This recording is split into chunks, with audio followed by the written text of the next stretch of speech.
Hey y'all, how y'all doing? My name is Daisha Radcliffe, and I am the creator of the 1914 Network, creator and host of the 1914 podcast, where we talk about all things sports, all things music, local news, and just everyday topics.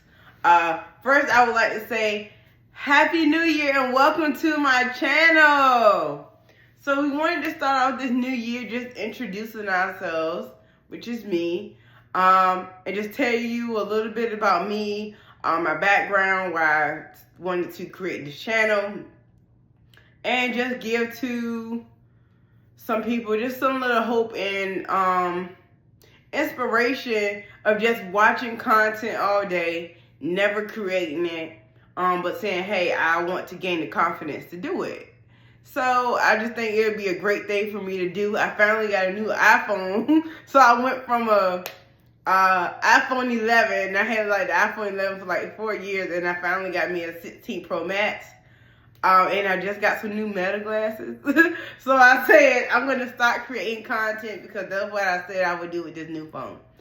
So, hello everyone. My name is Daisha Radcliffe. I am from Portsmouth, Virginia. So just to give you a little background about Virginia and where I'm from, aka the 757 Hampton Roads area, that is where, in the surrounding areas, I'm going to say in the Hampton Roads area. So this is where, right now, the news of Michael Vick, he just became the head coach in Norfolk State. So Michael Vick is from the surrounding area. Missy Elliott, she is from Portsmouth. Pharrell Williams, Wanda Sykes, did I say Pharrell or not? Oh, Pusha T is from here. Tyrod Taylor is from here. But overall, Virginia, we have icons such as Chris Brown, he's from Virginia. And the newly country artist Shabuzi, he's from like Northern Virginia. I know you guys know the song $1 Million Baby by Tommy, I think it's Richmond, and I believe he's from Virginia too. So just to kind of give you a feel of where I'm from and where I reside and what's going on to where I come from. I am currently 28 years old. I'll be 29 in August. Such a Leo baby. I currently actually work 2 jobs, y'all. So I currently work 2 jobs and I am creating content. I am a wonderful person, amazing person. I love to know things. I love to find out information. I love to learn information.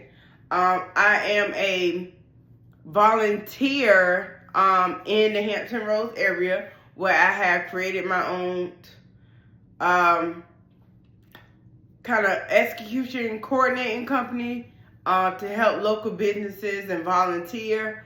I come from a big volunteer background, just kind of how I grew up. And over time, I started to connect with different companies around the area and work with some of some amazing figures in the area. Just from a political standpoint, show standpoint, and just amazing people in my community. I also have a nonprofit, I Stand Foundation, which is actually I'm about to close that down because I haven't really did anything with it because just based on my childhood, I want to get back. But right now isn't the right time for me to say, hey, I can provide all my focus there. So I'm going to close my 501(c) and hopefully open it up later. Some things I do is extra, but I am a volunteer grant reviewer for the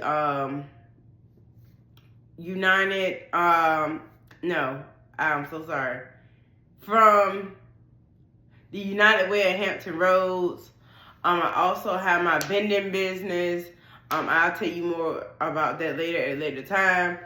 Currently, I don't have no children, but I do have nieces and nephews. I don't But my personal life is personal. I would say that.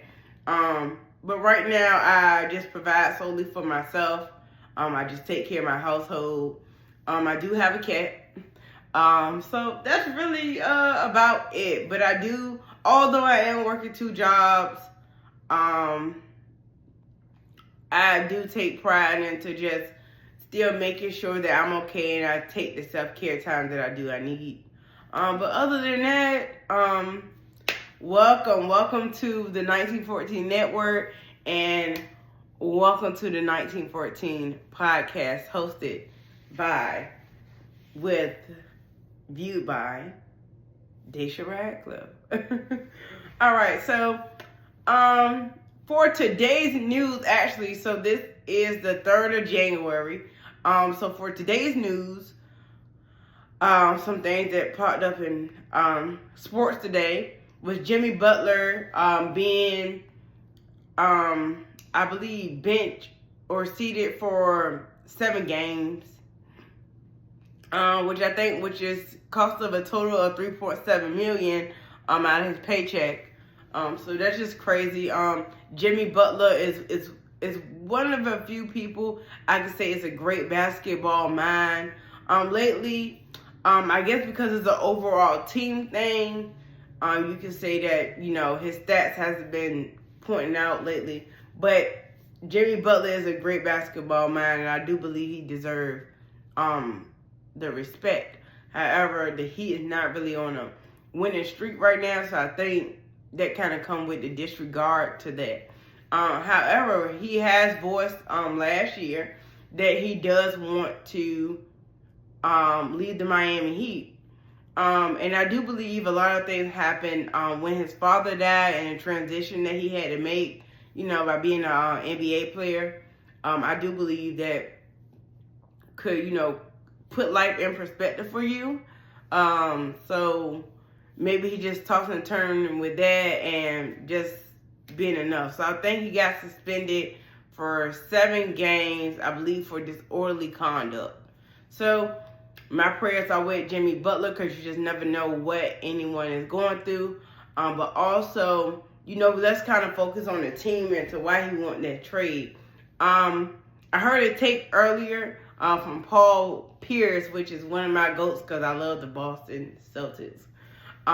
When the big foul was there, so it was Pierce, Rajon Rondo, Kevin Garnett, like all those guys when they won the championship. So that's when I became a Laker fan, when I was really young.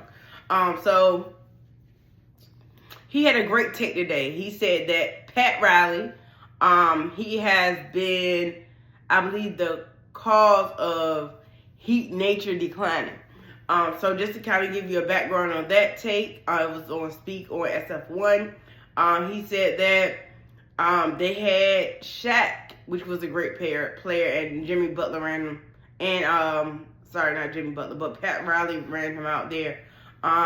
You had Dwayne Wade, and you ran Dwayne Wade out of Heat culture.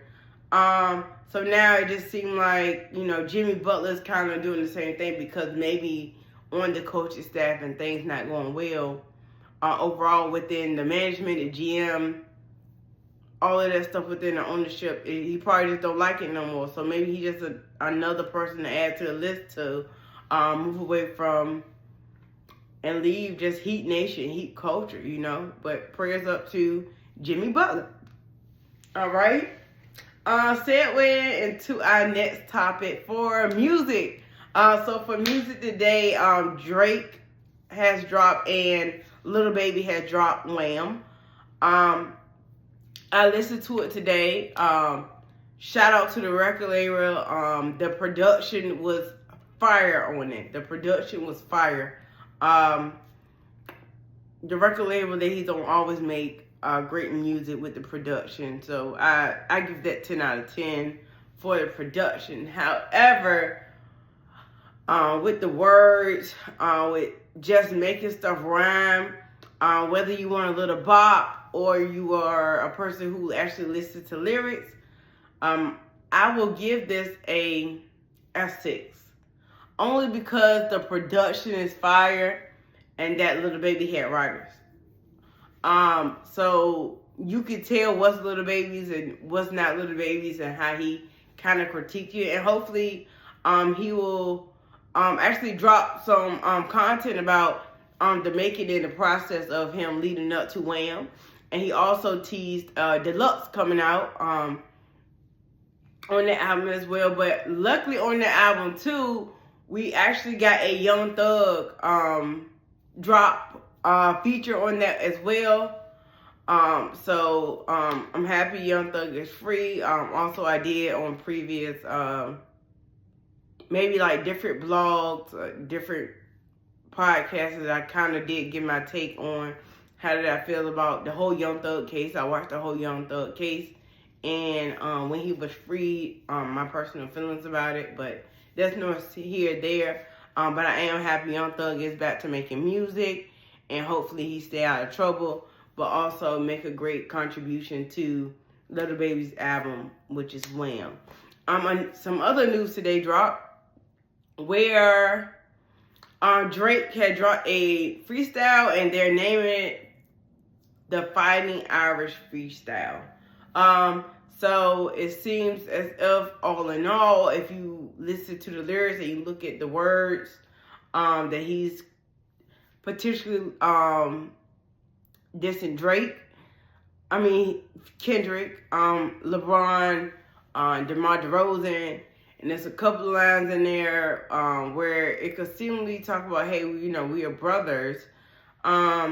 For LeBron, and it seemed as if Drake is trying to snitch on LeBron because AKA what we heard was like it's supposed to be some infidelities with LeBron potentially, allegedly sleeping around on his amazing wife.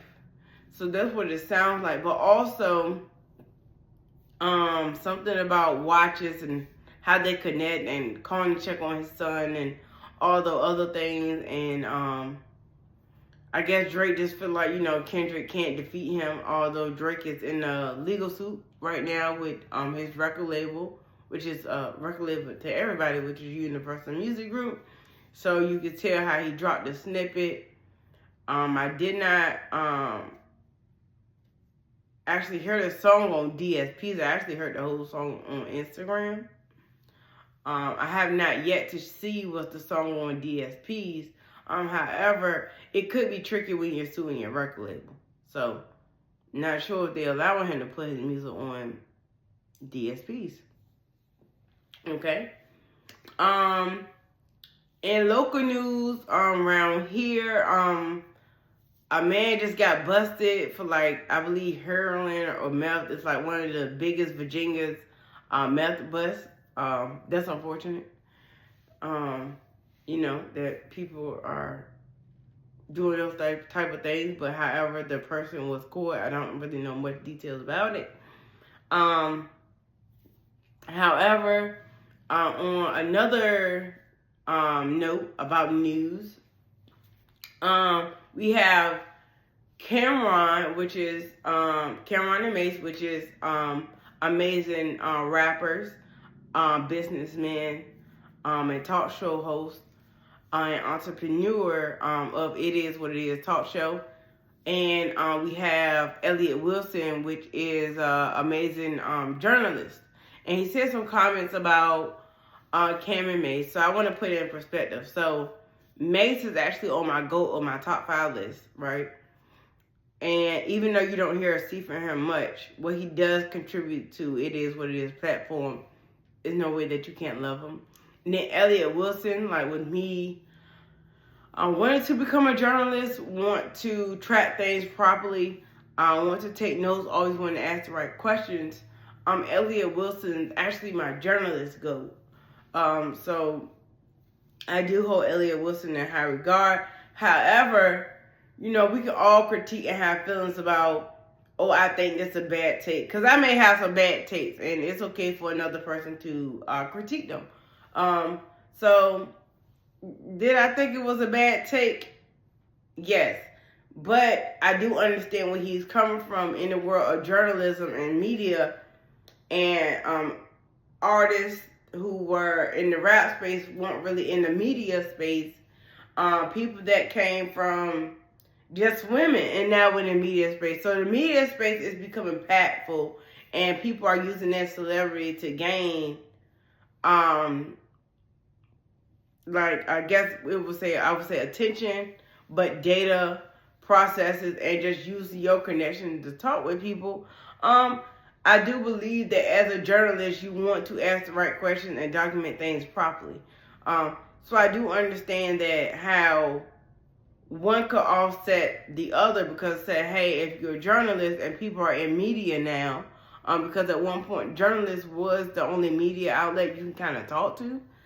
So I do believe that, I understand Elliott Wilson's strife, but I also understand how the times are changing, the space is changing, content is king, and there's just a lot of stuff that people are intertwining, and it's like, well, how do you separate this from this? Because let's just say this. Let's just say, for example, Summer Walker signed with Apple, right? And she has her own podcast. So, versus Summer Walker having just the album out as a musician, as a songwriter, as an R&B singer, she now has podcasts and media. So she's able to actually promote more things, actually to speak about her upcoming events or anything that she's doing, interview people that she possibly put on her album, and other joint ventures that she would like to use, versus just being a journalist and saying, hey, the big names aren't coming to me or people aren't reaching out, is because